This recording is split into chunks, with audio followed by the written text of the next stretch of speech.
Jaram hino ɗo tarika fima antu heɗito moƴƴa. Fi ko feƴƴi kon hakkunde Dawuda e Jalutu ko Allah woni Allah wawɗo. Filistiyankeɓe ɓe yahi waɗugol hare e ngal ɗo kadi hakkunde maɓɓe e Israila en. Otiraɓe annabi Dawuda ɓe no ka hare ɗe waɗata ɗon. Ko wodannomo kanko annabi Dawuda ko addangol ɓe ñamete e humpitagol no ɓe fewnduri. Ko hewti ka hare ɗe waɗata ɗo ko hayni aaden towuɗo fota mo towendi mum woni sogone 10 e bangigol. Inde makko ko Jalutu. Himo felude huɗa Israila yankeɓe suufaɓe ɓen fow huli hay Talutu lanɗo hara o yejjiti ko Allah ɓuri fow doole. Konon ɓe Israiliyankeɓe bulawuɓe eyyo hara ko kulol wonduɗon. Mi hokkitira on colli ɗin fii ko ɗi ñaama. Allah mon o wawata wallitade on. Miɗo ɓurimo jogade doole. Hara on nani on fof e mon himo yawitade Allah. Hara on newnanemo ɗum.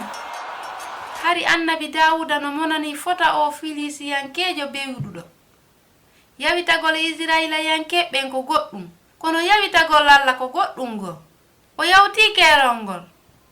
Dawuda yayki sanka Talutu lanɗon fi hollugol mo wondema himo faala cippirde e Jalutu o towuɗo.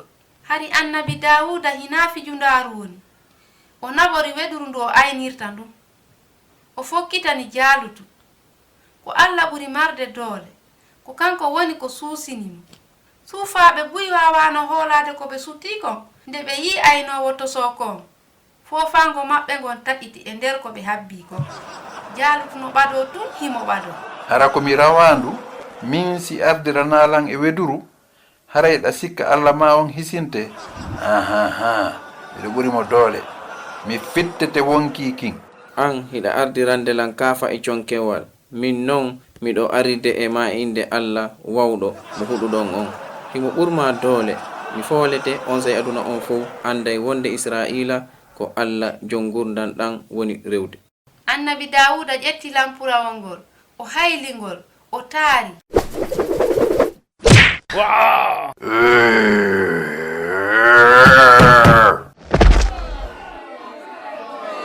Hayre nden ka lampurawol annabi Dawuda o fiɗi yuutuɗon ka hoore o yani o maayi. Ko nafa honɗum Jalutu huɗani Allah ka sakkitorum ko hombo ɓurno doole ko Allah ɓuri doole. Husainatu wonno e yewtude mi weltanike ma fii ko heɗitiɗa ko hiɗen e saayi.